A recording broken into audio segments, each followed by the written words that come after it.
Hi, it's Chris with Implied Music, and this week I want to talk about arpeggios. Arpeggios, broken chord. Take any chord, play it one note at a time. And arpeggios can have lots of identities, up and down, from the inside to the outside, alternating, creating little spiral shapes, parallel arpeggios, arpeggios in odd, it goes on and on, right? In fact, with just 6 examples, I don't think I've even really scraped the surface. But they play a crucial role in a lot of modern music, and I guess I would just say in my playing. Let's take a look at these 6 examples of arpeggios I've got today.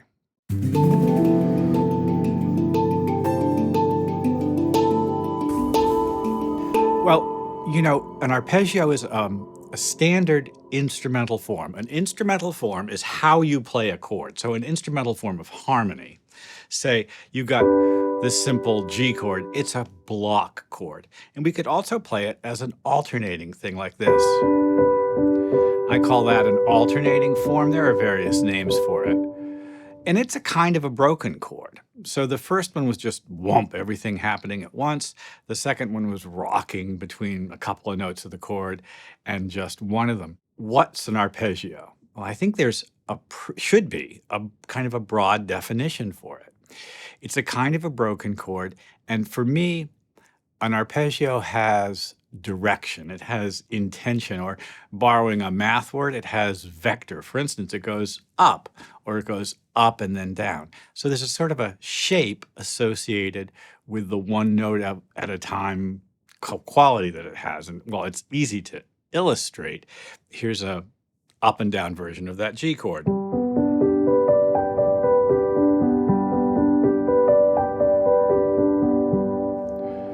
That same chord could be played in parallel. I'm going to start with this shape in the left hand and this shape in the right and play them together. And this is, you could call it a double arpeggio, or, every moment gives you a kind of a harmonic interval. The two hands don't have to be playing the same version of the G chord. For instance, let's do G major 7, and here let's do G major, just a regular old G major. So I'm going to get,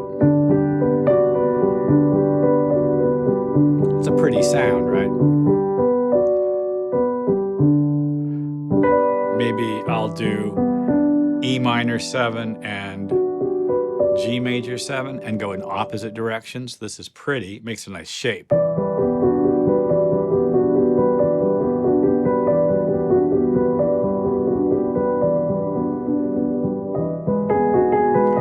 Change to E major, back to G major. Well, when arpeggios are well voiced as the chords shift, and when they have extra color tones, you can get some really thick textures. And I've tried to leverage that in the examples that we have today. So let's go back to the beginning and take a look at them. Well, for that cinematic sound, we know chromatic medians work beautifully. And so I've got a C major chord, an A flat major chord, and an E major chord, major thirds apart. None of them, no two of those chords appear in any key signature. It's an interesting sound. And we're going to add sevenths to each of those. And so the shapes in the hands are not identical. So there's the C and C major 7, A flat, and then the major 7, and then E major 7. Now, it's in parallel.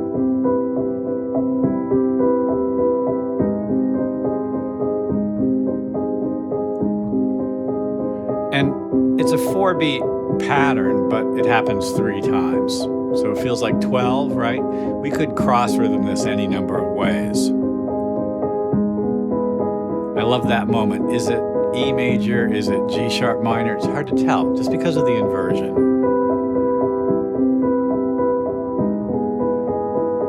This is mysterious, magical texture, isn't it? And a number of things contribute to that. I think not the least is the chromatic medians but also the major sevenths for each of the chords adds a magical quality. And then the slightly irregular phrasing, 3 instead of 4, tumbles the feeling forward in a great way. Well, let's go on to our next example because it's another sort of beautiful version of how to use arpeggios coupled with simple melodic motion. So in this example, the E minor becomes E minor 7. And then the C, I'm going to do it up here so we can see it, becomes C major 7. And that creates a kind of a really elegant line, which I just let descend as the chords progress. I go to A minor and, follow from there. So here's that simple quality, the descending line, and that's going to be the heart of what I'm working with.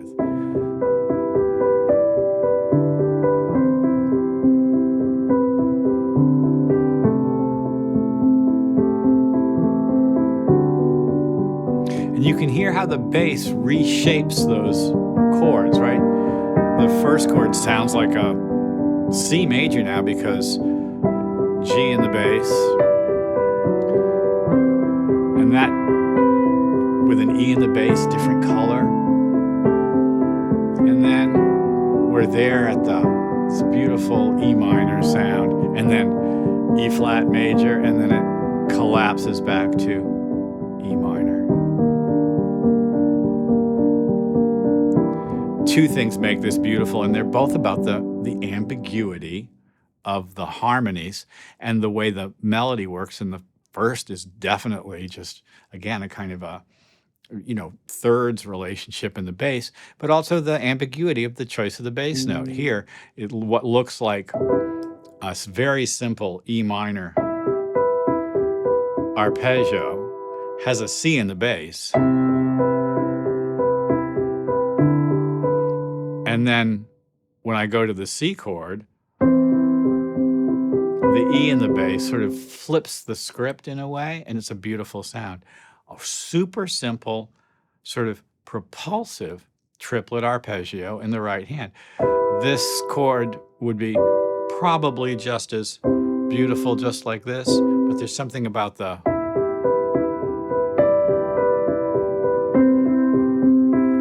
pattern in the right hand that is, I don't know, it sort of moves us forward, kind of wave-like motion. And that's what arpeggios are great for, to create a sense of motion and, I don't know, sometimes I guess the word elegance comes to mind. Let's go to our third example. Well, I like interfering patterns, patterns whose shapes and rhythmic sort of structures are maybe at cross purposes with each other. So I've taken some simple chords, this F minor progression, and the left hand has a alternating pattern, and the right hand has a group of 3, which of course has to change whenever the chord changes. Sometimes that change happens at the bottom of the triplet, sometimes in the middle, and sometimes at the top, and you can see it happening on the screen. Here the change happens at the bottom, here it happens at the top.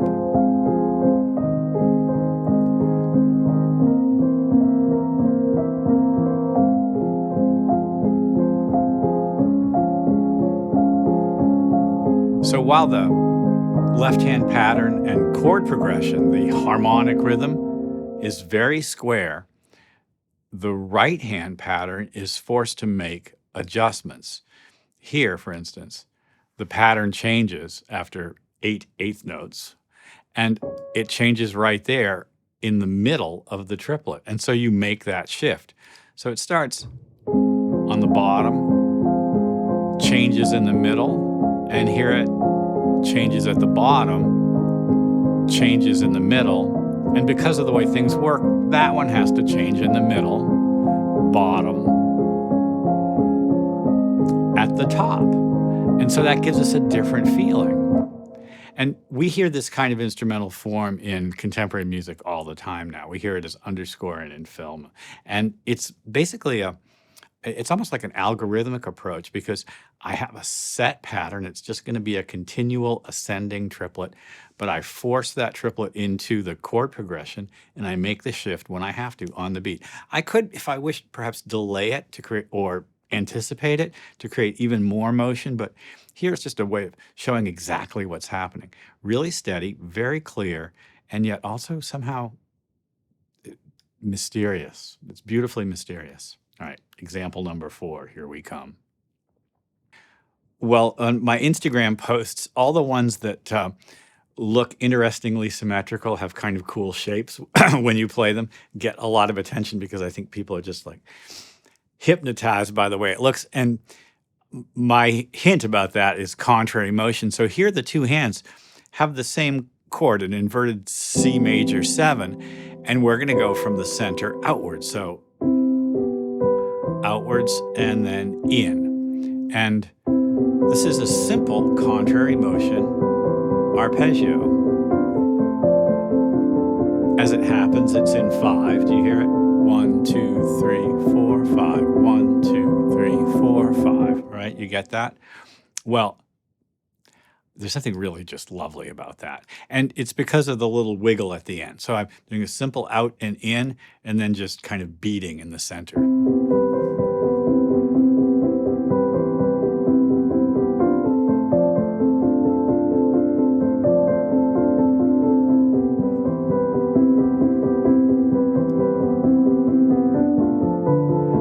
Chord changes. And in fact, what I'm doing with the chord changes is the simplest thing in the world. Just taking that shape and moving it up a scale degree. Everything moves. Move down a scale degree. Everything moves.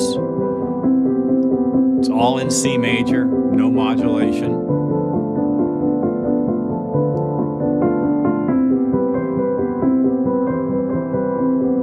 Oh, suddenly we're in 7. I don't know why I changed. I think it was 7. Let's go on. But before we do, I just want to ask you to subscribe to the channel. Leave a comment. Let me know if this stuff is useful to you. We're doing music theory, but it's not academic music theory. I doubt it would help you on any test you have in school. And yet, music theory is, it's like a scientist observing the behavior of animals in the wild. There's no right answer. You just have to look and see what's going on. And you have a couple of choices as a musician. You can look at your heroes and see what they're doing, try to figure it out, emulate it, integrate it into your own work. You can also examine your own work with a clear and critical eye, hopefully with some detachment. It would be very difficult to do unless you have a vocabulary for observing yourself. Do you have the language, the semantics that it takes to examine yourself? Do you understand the syntax of your own music? If you do, you can make choices, qualitative choices, judgment, artistic choices, based on what you observe about yourself and gradually shape your own music to more clearly express yourself. My teacher, Dr. Roland Wiggins, said you must become your own theorist. I hope you don't care what other people think about your music. I hope that music theory is a way for you to examine your own work and get better at being yourself. There's a real need for your particular voice, your particular artistic talents. And I think having a way of talking about it, maybe having a way of pushing yourself in a slightly new direction, or even understanding something that you were doing already but didn't have the words for, I hope that can be useful. And that's what I'm trying to do here. So like and subscribe, as we say here on YouTube. Let's go on. I've got a couple more examples. Well, as a ballet pianist, I use this instrumental form a lot. And it's basically like an open version of a chord. So there's C major 7, and I've spread out the voicings further than an octave. And that's great for the left hand. Here's a simple D major progression. You can see the shapes that I'm using, and then that's A7 over E. And just a melody on the top. Beautiful example of something that's not complicated in any way, and yet I think really powerful.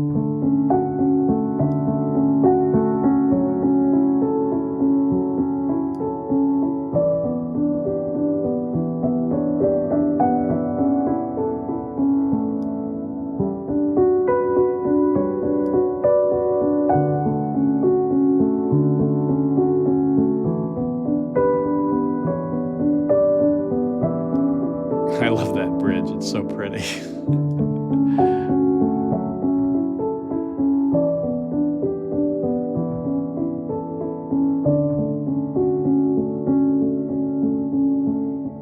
Well, that's kind of a classic, if it ain't broke, don't fix it instrumental form, a very simple example of using an easy arpeggio pattern to create a supportive texture. All right, we've got one last example. Well, this example is, a sort of a near to my heart form where you get a sort of a couple of chords that interlock. My hands are actually, when I'm playing this, one on top of the other. So say my first shape is this, my left hand shape, an inverted A flat major chord.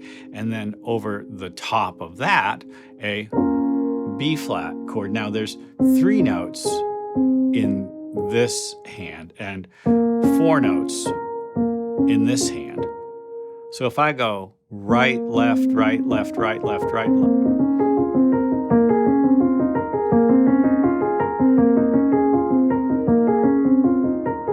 I've got a simple arpeggio in this hand, a simple arpeggio in this hand, but because the length of each phrase is different, they create what's called interference of periodicity. The pattern lengths create a new, longer phrase. So it starts here and then repeats again. You can hear and see on the screen this sort of simple line of notes. Well, I've used those 2 chords, and you can see the arpeggio here. And then just for some variation, a different set of chords. So the simple line, and then it repeats. Of course, it's 12 notes that it takes to get around.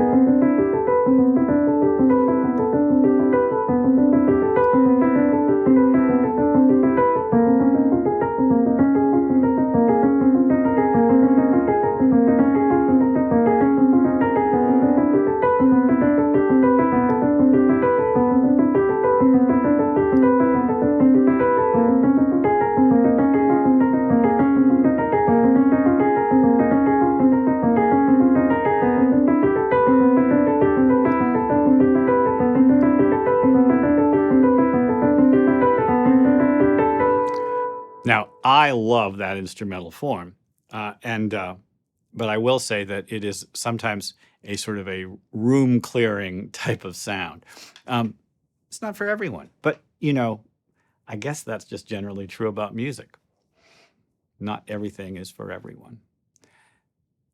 Well, arpeggios have such use for us. They're one of the fundamental instrumental forms of harmony.